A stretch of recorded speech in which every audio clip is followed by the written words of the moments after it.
Épître aux Éphésiens, chapitre 3.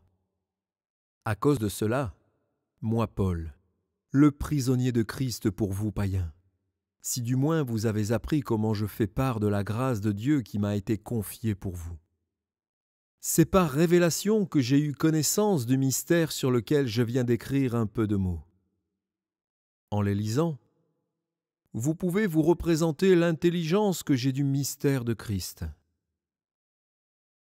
Il n'a pas été manifesté aux fils des hommes dans les autres générations, comme il a été révélé maintenant par l'Esprit aux saints apôtres et prophètes de Christ. Ce mystère, c'est que les païens sont cohéritiers, formant un même corps et participant à la même promesse en Jésus-Christ par l'Évangile, dont j'ai été fait ministre selon le don de la grâce de Dieu, qui m'a été accordé par l'efficacité de sa puissance.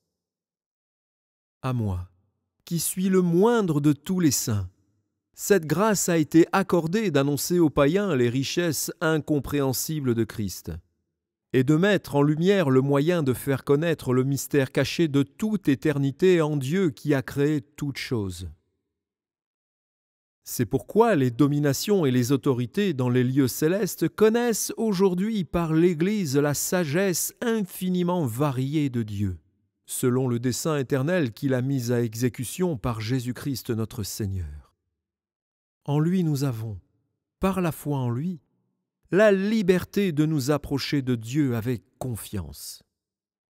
Aussi je vous demande de ne pas perdre courage à cause des afflictions que j'endure pour vous. Elles sont votre gloire.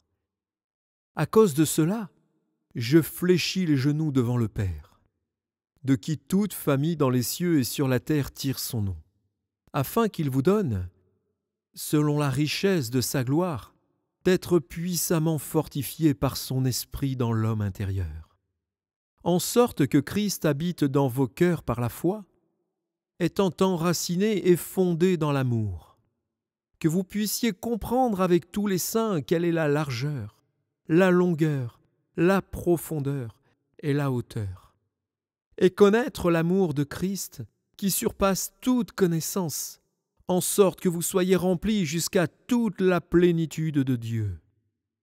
Or, à celui qui peut faire, par la puissance qui agit en nous, infiniment au-delà de tout ce que nous demandons ou pensons, à lui soit la gloire dans l'Église et en Jésus-Christ, dans toutes les générations, au siècle des siècles.